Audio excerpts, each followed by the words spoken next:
Hello everyone, I'm Alan, also known as McLaren2009, and today I'm going to be talking about my experiences with the Halo franchise. I've been playing it all the way from the very first one, on both the Xbox and the PC, all the way up until Halo 5, and I've even briefly played Halo Wars. So, let's break down my experience with it.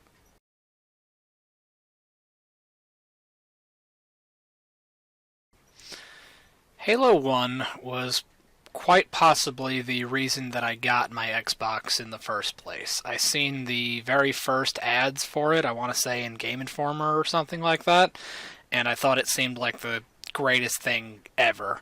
So that was like the driving force behind why I wanted to upgrade my Nintendo 64 at the time for an Xbox.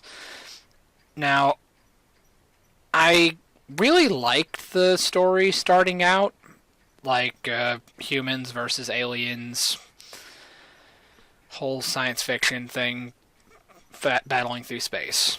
I really liked it. However, I do have to say that some of the parts of the campaign were kind of infuriating. Like, some of the level designs got a little bit repetitive. Some situations just, to me, came across as being slightly unfair, like you're just going to die regardless.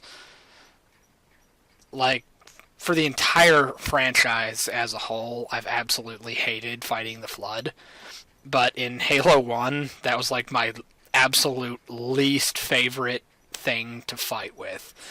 It was an absolute nightmare. And then when you get into like the later parts of the campaign, and the one where you go back through the control room,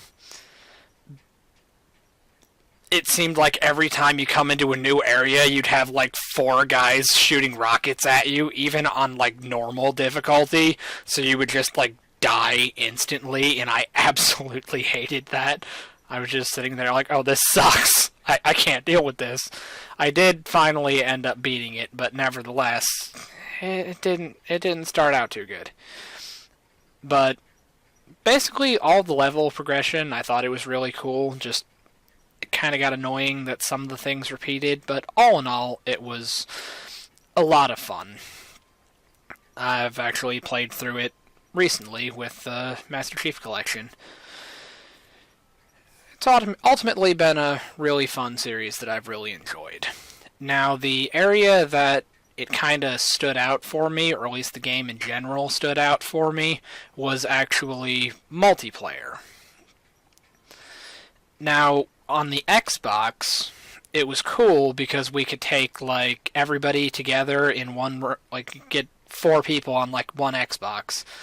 We always knew there was the option that you could have like a LAN party where you connect multiple Xboxes to multiple TVs and you could go out to 16 players, but I'd never seen that in my life. But nevertheless, it was really cool because we could put 4 people in one room and we'd play like a Team Slayer game or free-for-all, and it was just like really, really cool. Now, the part that made it good for me was actually when I got the PC version of Combat Evolved, and that was my first experience with online multiplayer. Legitimately my first ever experience playing with other people that I cannot physically see. And that was really cool because then you could see the game types, how they were meant to be played. Like, for instance, you could actually have a capture the flag game on Blood Gulch with 16 players, and that was, to me, the greatest thing in the world. Now, we did have a little bit of practice with like in school, for example. Somebody had like a flash drive of the demo, and you could play like a 16-player game when you're not supposed to. That's a fun story for another time. And then the online thing also brought in something else that I'd also never seen before, and that was what was called the Halo Custom Edition. And this was my first ever experience with modding. I still, to this day, do not know anything about modding at all. But you would see player-created levels, game types, vehicles, weapons, and it was completely insane. Plus, the computer version had a couple of levels the Xbox version didn't. So, that's always nice. So yeah, ultimately a really fun game to play.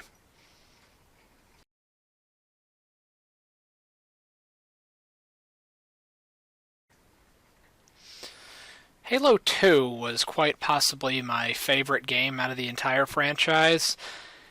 Basically, I seen the ads for it, pretty much pre-ordered it almost immediately, waited like an entire year. My parents actually stayed up absurdly late to actually pick it up at the store when it came out. Got the guide for it, had like one of the special edition, like, aluminum cases, I think. Basically, I went all out with this one. And to me, it was like the greatest thing ever. You start off with the campaign. It picked up pretty much right where you left off with the last one. You escaped the ring, you got back to Earth, and you think everything's great, and then the Covenant attacks Earth, and it kind of just goes downhill from there. Now, I really liked this one because the levels, they did not seem to repeat, like, at all.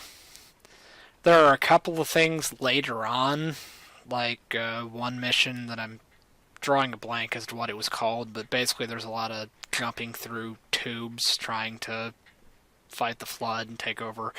Basically the upgraded version of the library from Halo 1. It may have even been called the library. I honestly don't remember. The campaign itself was really cool. I liked the mechanics, the dual wielding thing, while impractical, was also really cool. Now, I will say that I think some people didn't like the introduction of the Arbiter as a character, but I actually kind of liked his story.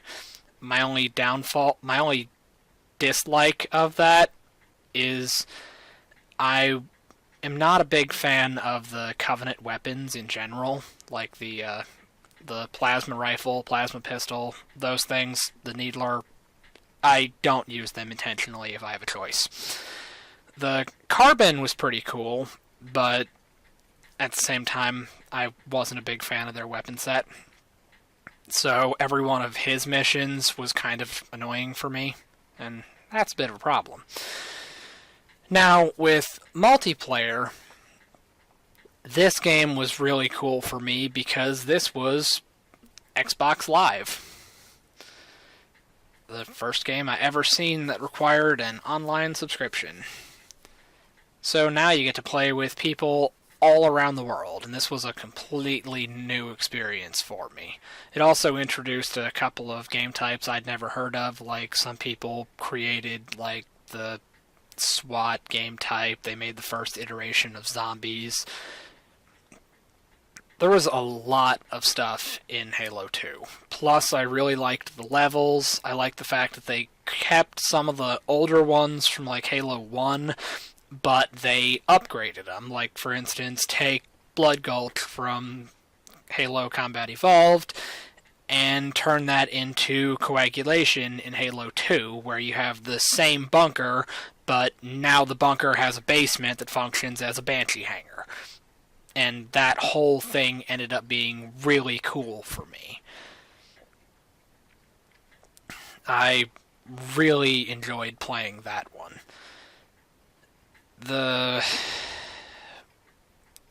It was better as far as like the I don't necessarily want to say like mechanics, but I liked the way that the shield system worked. It seemed better than it was in Halo 2 or Halo 1, sorry. I wasn't a big fan of the health bar in the first one. So doing away with that and making it rely entirely on the shield, to me, that was a good decision.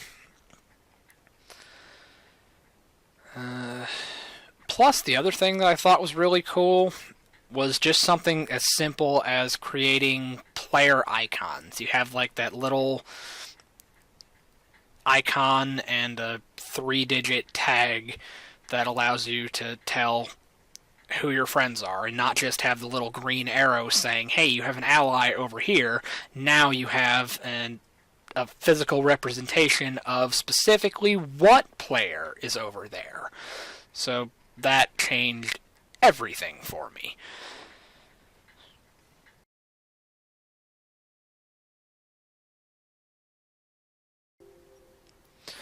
Halo 3 was a completely different game for me. A lot of people, I want to say, really like this one. To me, I did really enjoy it, but at the same time, it's not my favorite, per se. Now, the story starting out, it was really cool. You pick up exactly where 2 ends. And 2 ends on like a cliffhanger, where you steal like the Covenant ship off of High Charity, I want to say, and you're flying it back to Earth. He like warps in, and they're like, "Where the hell are you going?" And it's like, "I'm finishing the fight." So you pick up exactly there, and it ends with, or Halo 3 starts with the Master Chief falling from the sky and crash landing in a forest on Earth somewhere. I don't remember specifically where, to be completely honest. But it started off really good. We're kind of like a third party to the Covenant Civil War that kind of got started back in Halo 2. The Brutes and Elites are fighting each other. The Elites are kind of fighting with us, but not really, sort of. It's a really complicated dynamic, if you ask me. Basically, it just got a little rough. And I mentioned in the beginning that I really don't like the Flood. Well, Halo 3 took the Flood and turned it up to 11. And it you don't even like ease into it. You're still like in the same starting area in the beginning, and then all of a sudden infected Covenant capital ship crashes, and then the Flood is now on Earth. And it basically ends with the Covenant, or the Elite ship commander, just nuking the area where the Flood is. Naturally, the humans are a little bit upset about that, but really, he may have made the right call. Now, where Halo 3 was a little bit different, I really noticed it in multiplayer. They introduced things like armor abilities, like bubble shields. I want to say they brought in the jetpacks, cloaking, a couple other little things like that. They completely removed dual wielding as a mechanic. On one hand, that kind of bothered me because I thought it was really cool, especially with Halo 2 with that combination of like the SMG and plasma pistol. You charge the plasma pistol, take down the shield, light them up with the SMG, and all's right in the world. Well, maybe not for that guy. And now you get into Halo 3, and it kind of went back to how it was with Halo 1, where you had to carry the pistol and the SMG separate. I mean, you could still do it. It's still a 1-2 punch, but you're kind of limited on your options.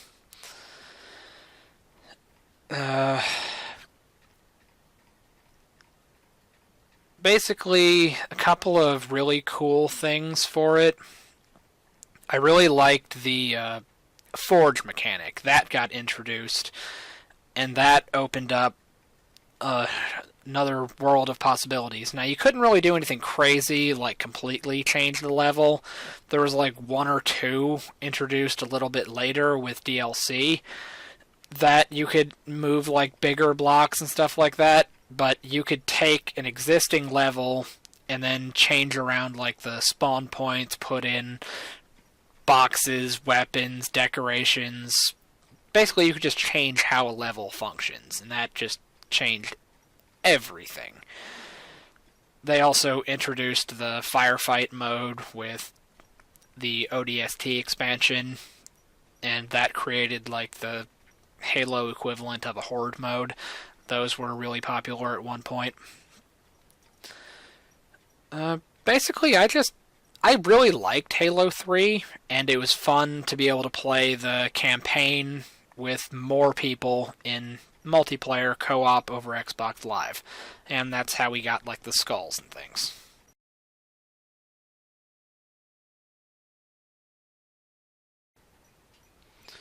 Halo 4 was a little bit weird for me, being as I did not play it when it first initially was launched.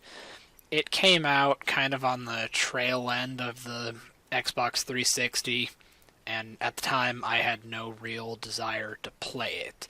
See, for me, the story ended back in Halo 3. Because if you played it on anything other than Legendary, which I didn't, I've always played on normal and sometimes heroic if I'm feeling bold, but if you played it on anything other than Legendary, basically 3 ends with the Master Chief being warped into oblivion, never to be seen again, and basically the game ends with a funeral. All of humanity and even the Covenant are saying he's dead and gone. The story's over. Now, supposedly, if you beat it on Legendary, there was a little mark carved into the monument saying that he's still alive. But for all practical purposes, the story was over. Now, fast forward to Halo 4. I actually did not play it until I got my Xbox One, when I got the Master Chief Collection several years later. And you start out, you survived the ship being split in half and warped to the other side of the galaxy, and you're fighting the Covenant, but you're not fighting the Covenant because we kind of made like a sort of peace treaty where they agreed to stop fighting each other at the end of 3. If I remember correctly, something like a Romeo and Juliet thing, where, okay, now people have died on both sides, let's just call it a day. Enough bloodshed. If I remember correctly, I could be completely wrong. And then you sort of fight the Covenant, but not really. Then they introduce the Forerunners, or whatever they were called, basically robots. I honestly don't know. I wasn't a fan of this one. The multiplayer was where it got a little bit weird, and what I mean by that is, it sucks to say it, but playing it, it was kind of like Call of Duty with Halo characters. You could aim down the sights of weapons, you had faster paced movement, but your shield lasted longer, so it's harder to kill somebody. I did not like it at all. There were loadouts, customizable characters to an extent, weapon skins, stuff like that. Just little tiny details that I just was not a fan of. They barely even maintained the game types and structure of previous titles. They just completely threw out the things that make Halo Halo, and like I said, they made Call of Duty in the Halo universe. I absolutely hated it. even with my limited exposure to it, just playing the Halo Master Chief Collection, I can't stand it. I will intentionally leave that out of my matchmaking settings, and I won't touch it. I really, really do not like it. I guess it's not that bad, but it's just not the game that I've been playing as long as I have.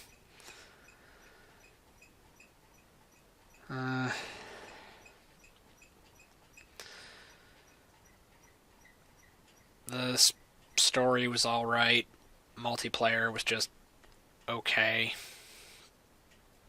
It perfectly led into what became Halo 5, but that's a whole nother thing.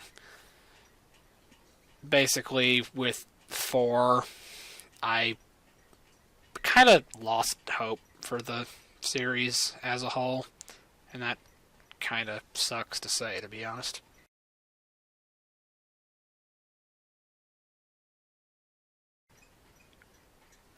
I'm going to start by going back and talking about Halo Reach first. Now, this one's not per se part of the Master Chief story, but it's probably one of the better games that was released. In my opinion, probably the last good game that was released. This one told the story of the Noble Team, a group of Spartans stationed on Reach. And basically, not the first contact, but one of the earlier major conflicts of the Halo universe. Basically, it was supposed to be like a more rough, gritty story, like you know how this is going to end. You know that pretty much this whole team is going to be dead by the end of the story. So you went into it knowing this is going to have a sort of tragic ending. And it was just really interesting how they pulled it all together. I liked pretty much everything that you did in Reach. It was just really good, in my opinion. And then, as an added bonus for me, because it was a prequel to Halo 1, they had not discovered the Flood yet, so no Flood enemies in the entire game. But they do have Brutes, which they weren't introduced until Halo 2, but I really can't complain too much. They had like a pretty fair balance of Brutes and Elites. It was ultimately really cool. Now, as far as the multiplayer for Reach, it was a lot like every other game in the Halo franchise, except for 4, but I already talked about that. Except, Reach took the concept introduced back in Halo 3, and that was the Forge mechanic, and they increased it like tenfold. Now you could physically build levels with big enough pieces in this thing they called the Forge world, and that made a lot of exciting possibilities. Now that brings me back to Halo 5. Now, I played Halo 5, but there's a pretty good reason that I sold that one back to the store, and I still maintain my copy of the Master Chief Collection to this day. I'm even considering buying it a second time when it comes out on Steam. But basically, my problem with Halo 5 was it was marketed as one thing, and it was kind of an interesting idea. Like, all of the commercials for it were basically saying the Master Chief's gone rogue, he's fighting against humanity, he's the bad guy. There's this new guy, Locke, who's another Spartan. He was actually introduced, to my knowledge, in one of the movies, I want to say Nightfall. And he's actually a pretty decent character, in my opinion, and they basically made it seem like the whole game was revolving around Locke leading another team of Spartans to bring down the Master Chief, who's apparently the bad guy. Well, it turns out that wasn't at all what was happening. Basically, the Master Chief at the end of Halo 4, Cortana sacrifices herself to kill the Didact, I think it was. And basically, she was going crazy anyway. And then in 5, you find out that she actually was not dead. She was maintained inside the Forerunner ships, and she's calling for help. So the Master Chief completes his mission, then him and his team of Spartans, they go off and do their own thing to go recover Cortana, the AI you've had for the entire game. And basically he just went off mission, and they hadn't heard from him, so really Locke was just sent to go find him. He didn't go bad, they're just looking for him. And then the multiplayer... Oh boy. That's going to be a whole nother can of worms. Basically, all I said about the things from Halo 4, multiply that like 10 times. This game was absolutely nothing like anything else in the series. They kept this thing called Arena Mode, which was sort of your traditional game types, like Team Slayer. I honestly don't even think they called it that. But you had the more traditional game types. Then they had this other thing called Warzone. Now, I'll flat out say I absolutely hated Warzone. I hated everything about it. Basically, the idea was you have like this big open battlefield. Pretty cool. You've got like some control points, some little intermittent objectives in between the red and blue bases, and you fight with the other team, or fight against the other team, and you try to capture objectives and try to get enough points accumulated to win the overall game. Not a bad idea. This one, I would argue, is closer to like Battlefield, for example. Once again, not Halo. Now, what became a real big problem, in my opinion, with this particular game was the introduction of the requisition packs, the rec cards. And those were randomly generated cards you win out of like loot boxes and things like that. And that gave you things like weapons. You have the similar loadouts like from back with Halo 4, but they only had a couple of options. Then you have these cards that you can get to get things like rocket launchers, tanks, banshees, ghosts, warthogs, all of those things, and you could win them by playing the game. But the problem was you unlock them, you use them once, and that's it.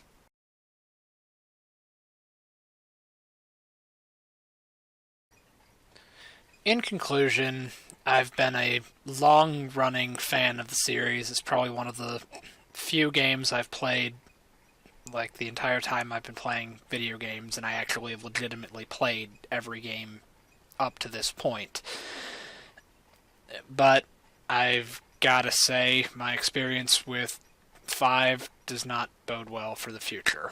But all in all, that's been my experience with this franchise.